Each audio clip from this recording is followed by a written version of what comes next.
Good morning, this is Kim, and I want to talk with you this week about bond investing. So, we're moving away from stocks and into bonds, and that's chapter 10 in your book. They're called fixed income securities because they pay a fixed amount of interest during a year, and also a fixed amount of principal is paid back at maturity. So before I get started with this, I want you to note that there is another video in your homework folder. It's for my personal finance class, Business 320, but it is a good basis for bonds. And I think it's clearer than the information that's in this book. So I want you to listen to that first to establish those basics. And then go ahead and come listen to this one because this is just a continuation of bonds with a bit more depth and also includes some of the other terms that are in chapter 10. So here we go. I've highlighted in red things that I feel are important that you just need to know right off the top of your head. So the first one is, what's a bond? Well, a bond is a loan. It's a loan that an investor makes to a corporation or to a government entity. And when you give money to buy a bond, what you're becoming is just a lender. You have no ownership rights in the company. You're simply lending them money for a period of time in return for an interest payment and possible capital gain. So again, total return would be current income, this would be the interest right down here, and capital gains. Going back to these features of a bond, bond interest is also called a coupon. Now, bonds come with a coupon rate, which is the percent. So, for example, a coupon rate could be 6%. And what that means is throughout the course of the year, the bond will make an interest payment of 6%. And I'll talk with you a little bit of how that payment is calculated.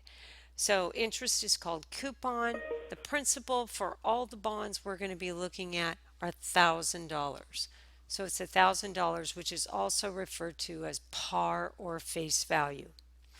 Maturity date is when you will receive par back. So you will always receive back $1,000. Another thing I want to talk about are bond prices. The way they quote the prices is, I think I'll show you in a later slide, but the quotes are always listed in a percent of 1,000. So just keep that in mind. Uh, Call features. This is another feature of a bond that lets you know if a bond that you bought, let's say you bought a bond and it wasn't going to mature for 10 years, but the company decided that they wanted to retire the bonds early. If they wanted to do that, they would have to have a call feature in place that allows them to call the bonds in early and effectively pay you off before maturity date.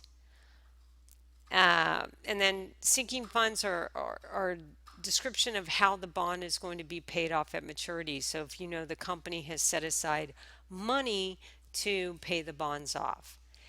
And lastly, is the bond secured or unsecured? So if it's secured bond, it means it's backed by the assets of the company. So there's collateral. I mean, if you think of when you buy a car and you get a loan for it, the collateral on that loan is the car. So if you don't pay off the loan, then the lending agency can come back and take your car. Well, similarly with the bond, if they don't pay the bond back to you or give you your loan money back, then that you can go after secured assets or whatever they put up as collateral. If it's an unsecured bond, then there is no collateral. It's just a signature bond. So you would be buying it just based on the good faith of the company. And lastly, we have these things called bond ratings, which you will learn about earlier. And just remember that below B is considered a junk bond or a high risk bond. Okay, more on this. Again, I went over coupon and principal and the coupon rate. These are some important calculations that you'll need to know, and I've also posted these on your homework. But the current rate on a bond is the coupon payment divided by the current price.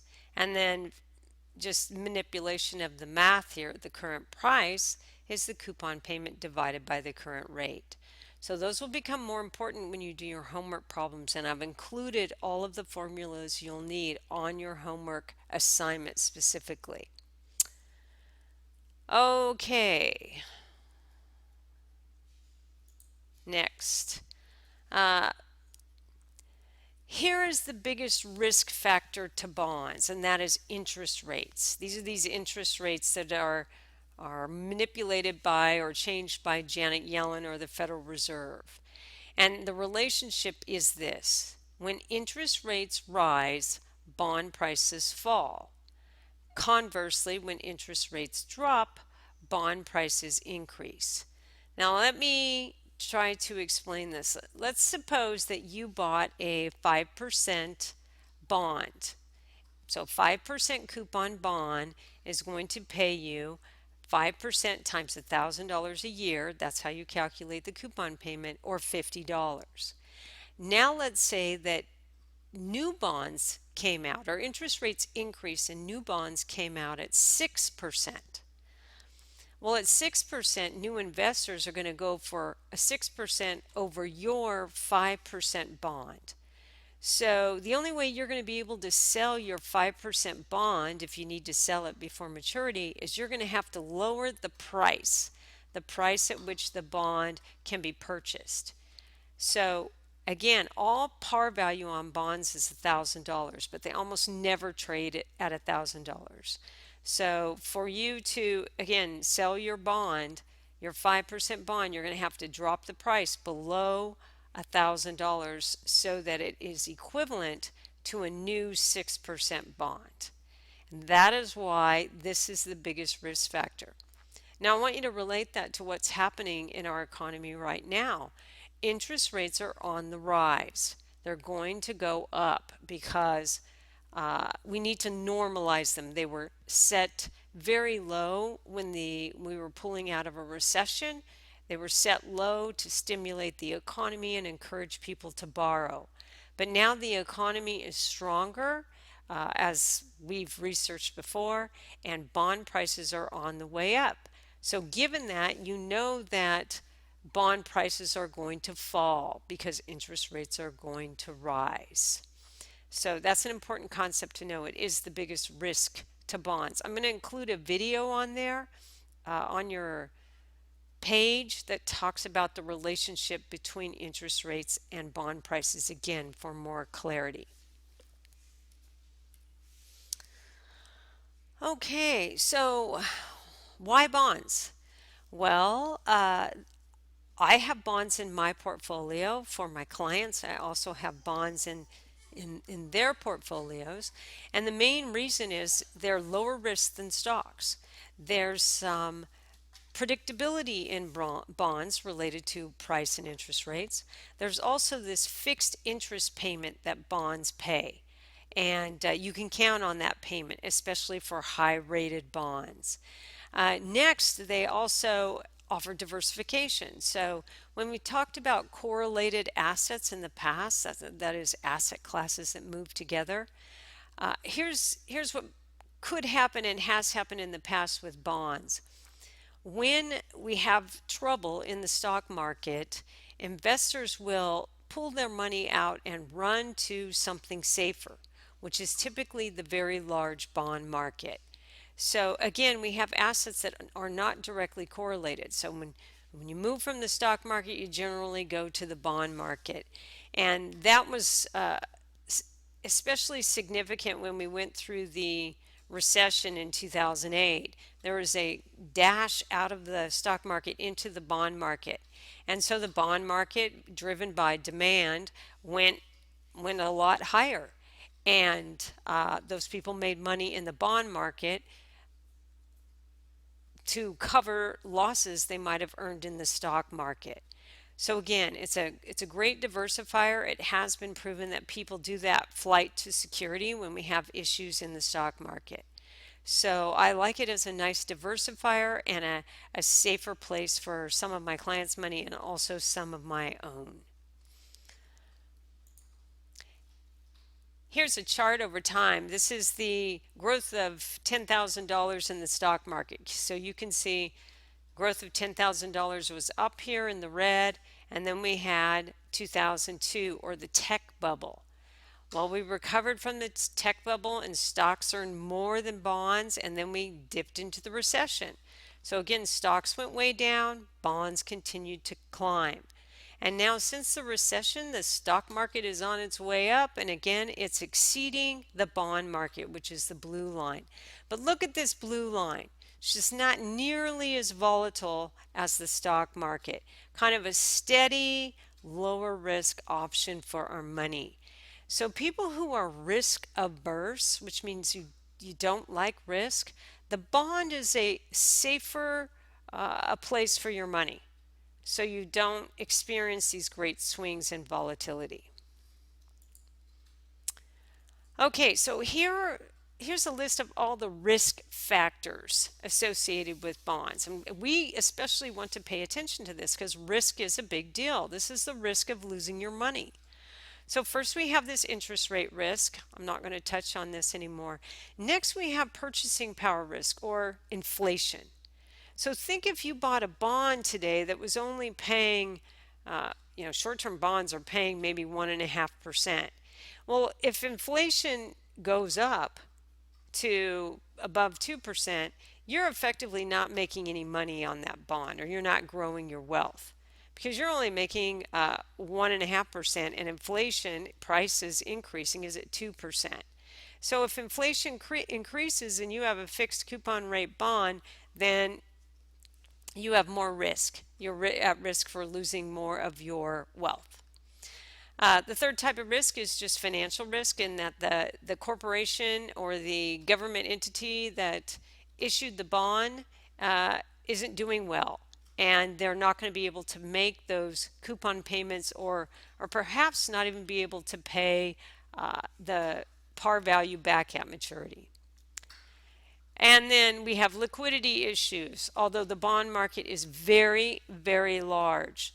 So larger than the stock market. So liquidity means, well, will someone buy your bond if you need to sell it? So that's a potential risk. And then lastly, we have call risk. And again, what this means, let's say you bought a bond and you want to hold on to it till 2030. Okay, it's a good interest rate. You want to keep the interest payments until 2030, but the corporation that issued the bond decides to call it in early. They either came into some cash, or they're going to call it in early and reissue new bonds.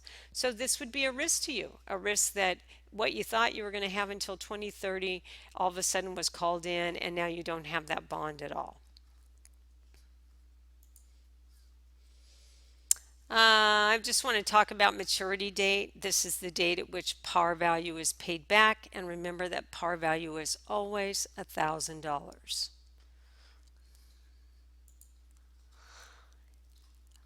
When bonds are first issued, they are issued at par value, or $1,000. However, they trade. Again, they trade on a significantly large market. So when there's a greater demand for the bonds, the price is going to go up. When it's selling for more than $1,000, it's called selling at a premium. And when it's selling at below $1,000, because the demand is not high enough, then it will be selling at a discount.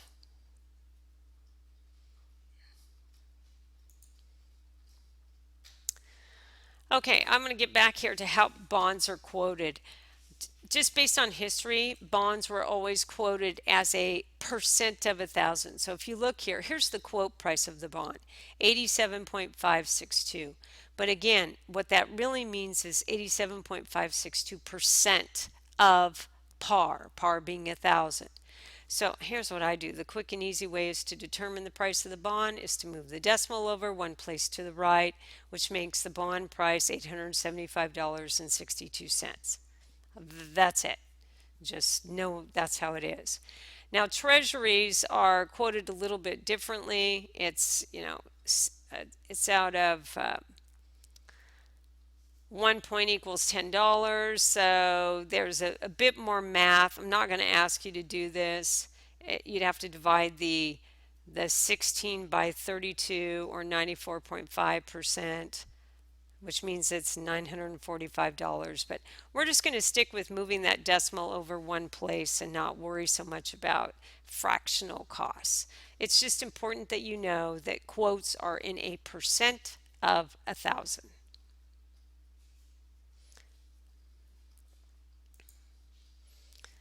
Bond ratings. I think I had a chart here. So here's bond ratings. There are three companies that rate bonds. There's Moody's, Standard & Poor's, and Fitch. And it's their job, these companies are hired to look at the company's financials and assess what I'm going to simplify as the likelihood that they're going to pay coupon payments and then par value at maturity. So if it's a really strong, financially solid company, they're going to receive A ratings.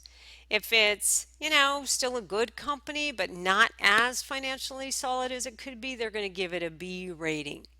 And then finally, if it's not a solid company, not solid financially, I mean, you might be thinking of JCPenney or Macy's or something like that, they might be classified C ratings.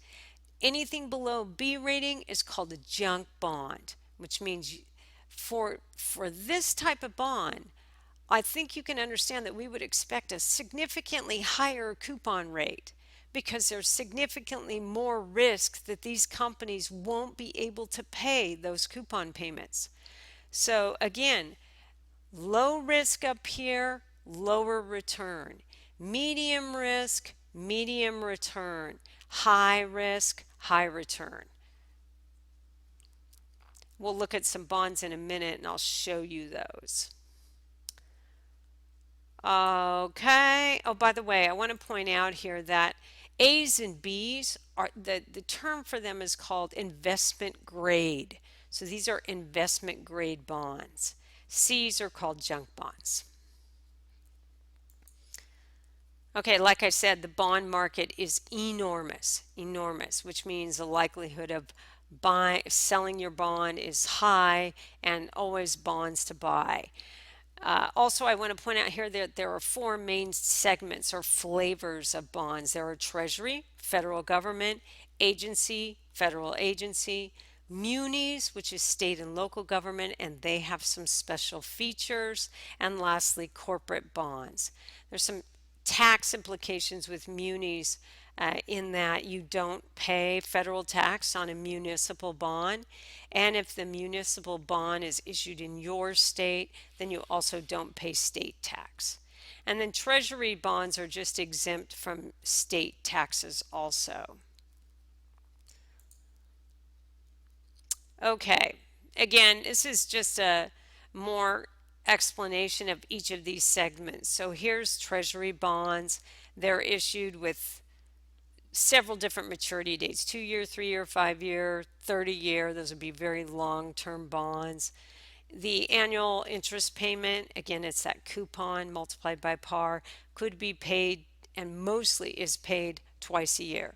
All treasuries are non-callable, so that's another safety factor of treasuries.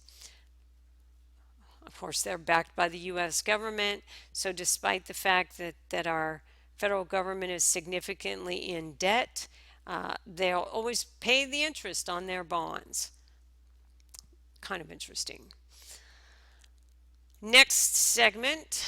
Oh, we have this special segment called TIPS. TIPS are issued by the federal government, and these are the exception. They're directly tied to the rate of inflation. So effectively, they're a hedge against inflation because as inflation increases, so does the par value on these bonds. So they effectively keep up with increases in inflation rates. So if we're expecting inflation to go up, which it probably will in our future, then TIPS would be a good thing to have in your portfolio as a diversifier because the return on these will go up as the inflation rate goes up. So you won't lose money on these. You won't have that inflation risk that we talked about or purchasing power risk with TIPS. Again, they should be part of a well diversified portfolio. Next are agency bonds. Again, different federal agencies issue bonds because they need loans from investors as well. Again, not a high risk of default, and their yields are a little bit above treasuries. Again, though, given that there's a low chance of default, these are just another safe place to diversify for bonds. And these are just different federal agencies. I'm not sure that's going to be of significant interest to you. It does talk about the tax. Again, these are taxed at the federal level, but some of these type of agency bonds are exempt. That's the E here at the state and local level. So if you're interested in agencies, you could pop back in here and see which ones are state tax exempt. And if you have high state taxes, then these would be even better for you because again they're state tax exempt. Munis. So again, munis issued by state and local government. So you could think of our arena, which was funded by a muni bond. I'm going to go on to this next slide and talk about the special feature of munis. So remember, the biggest thing about munis is that they're not taxed at the federal level. And again, they can be exempt from state taxes if they're issued in the state where you live. So when we are comparing munis to corporate bonds, it's important to take that tax advantage into consideration. So you're going to see some problems on your homework this week, and it's going to ask you to compare a AAA corporate bond to a AAA muni bond. And what you're going to have to do to compare those fairly is to calculate the taxable equivalent yield. So you're going to convert the muni to a taxable investment and then compare that tax equivalent yield to the corporate and take whichever is higher. But we have to put them on an equal playing field first. So these are the equations, and when I talk about your homework, I will go over an example for you so it'll make more sense. But remember, there's an advantage of munis. So if we're considering a muni versus a corporate, we have to make sure we adjust the muni properly to compare it to a corporate bond. And here, there's a quick chart in your book if you wanted to use that, but I think the math is easy enough that you're not going to need it. Okay, and then we have our last segment, which is corporate bonds. And corporate bonds, actually I thought I had, maybe I'll get to it. Corporate bonds, because corporations have the chance of default and there's more risk factors, a lot of them are callable. Corporates generally just pay a higher rate of return than treasuries or agencies. Again, because there's more risk associated with corporate bonds. So keep that in mind. AAA corporate bonds are probably still going to pay a higher rate than a AAA treasury. Maybe because of that call feature, or there's always a chance that corporations won't pay. They could have something could happen. They could have a recall. They could have a lawsuit or something major that will affect the rating of a corporate bond. So overall, they're more risky than treasuries, which means overall they're going to pay a better coupon rate.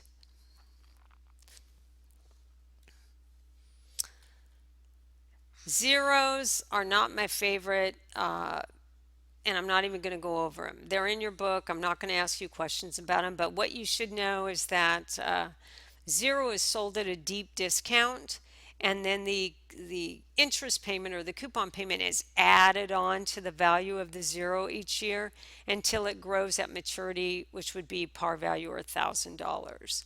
The problem with zeros that I don't like is that even though you don't receive the interest payment, it's just added to the value of the bond, but you're still taxed on the interest payment each year.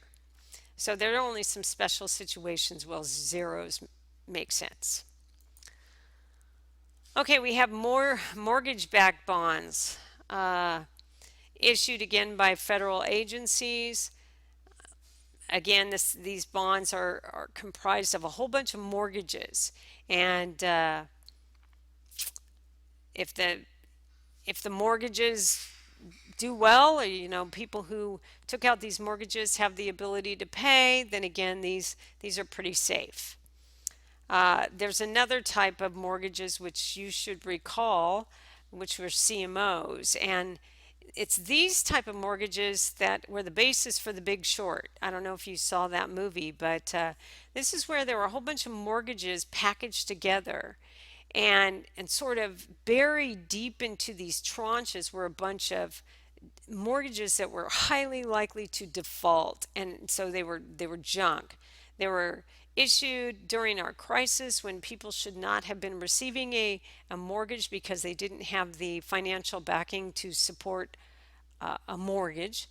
And anyway, they were disguised in these tranches, and eventually all of these, since most of the mortgages defaulted in here, these CMOs became worthless. And the big short was that some people recognized that what was buried deep in these CMOs was a bunch of junk bonds, and they knew that. So what they did was they sold them when they were hot. Everybody was buying these because they thought they were high quality.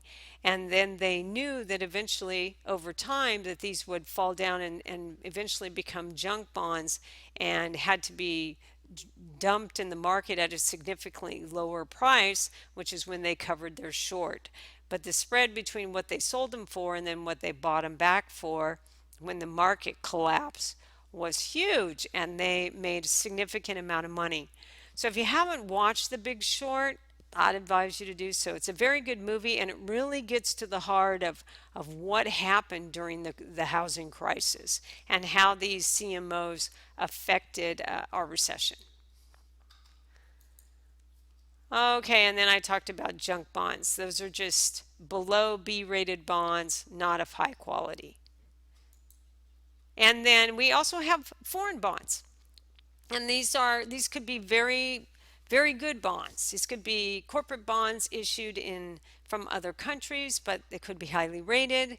Again, I want you to think of it as that there are a lot of countries who issue bonds. You can see here Japan, China, and a lot of the European countries. And they can be just as lucrative as some of the corporate bonds in our country, but again, offer a way to diversify your portfolio so that you have non-correlated asset classes. So that's sort of an additional information, and I think that's really all you need to know about bonds. If you listen to both videos, you're going to be in good shape. Okay, so now I want to pop into your homework, which is right here. I want to see if I can extend this. There we go. So this week, you're going to read or skim Chapter 10. You have a couple discussion questions, and I've included the discussion questions on this sheet right here, and you also have some problems. So here's discussion question 1, and it just asks you to talk about the changes in bond returns over the years. So it's a summary. I think it's useful, and I think you should do it with intent, the intent that you are going to be a bond investor sometime in your life. Now, probably not individual bonds, maybe, but probably bond funds. So again, even we're going to be talking about mutual funds and exchange traded funds next week, and even though we're probably not going to invest in individual bonds, we want to understand what's in bond funds, so we can be more informed about what we buy. There's another question about, since treasuries are guaranteed by the U.S. government, is there really no risk? I think you know the answer to that, because the key risk factor for bonds also applies to treasuries. And then this is just kind of a matching thing. So give it a whirl. Give it a whirl. See what you can do with it. Okay, now we're going to move on to, these are the equations. here are all the equations you're going to need to do your homework. So there's taxable equivalent yields for munis. Here's another muni formula that you're going to need and an example, and then some current rates on bonds, current price on bonds, and the coupon payment on bonds. So let's take a look at a problem. You have a 9% 20-year bond. So in 20 years is the maturity date. It has a call feature in 12 years, and there's the call price. So they state up front if they can call it, and this one is callable. The bond is currently priced at $923.68, which is a discount. What is the current yield on this bond? So current yield right here is the coupon payment divided by the current price. Now remember that the coupon payment is in dollars. Coupon payment here equals par value 1,000 times the coupon rate. So in our bond here we have a 9% coupon right here. So 9% times $1,000 is $90. And $90 divided by the current price, $923.68, is going to equal our current yield. So if we were, since the bond is selling at a discount, is our current yield going to be lower or higher than our coupon payment? I think you can figure that out. Okay, so now we have, again, what is the bond's coupon rate? So you can use these formulas. They're just different variations of the same formula to determine different rates.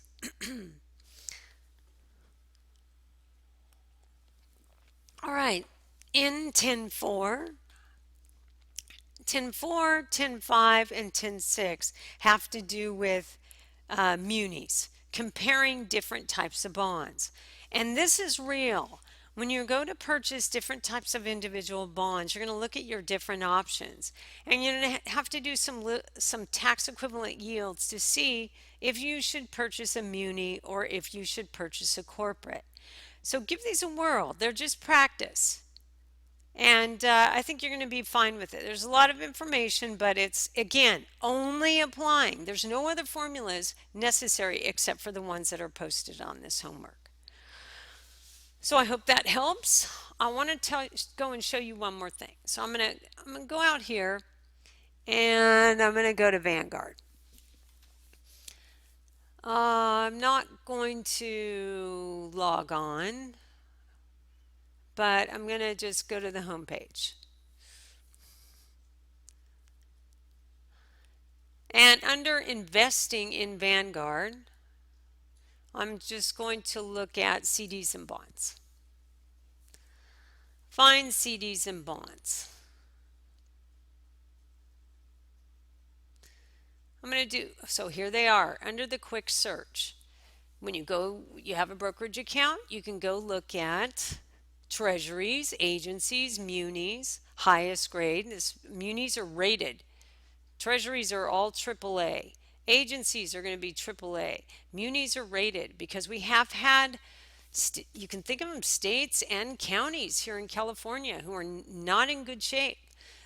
Orange County went bankrupt and they defaulted on a lot of their municipal bonds. We're having problems in Stockton, Vallejo, some of those areas where their bonds, the bonds they've issued, are not high rated because these counties aren't doing that well. So again, high grade, different sections of munis. And if we look at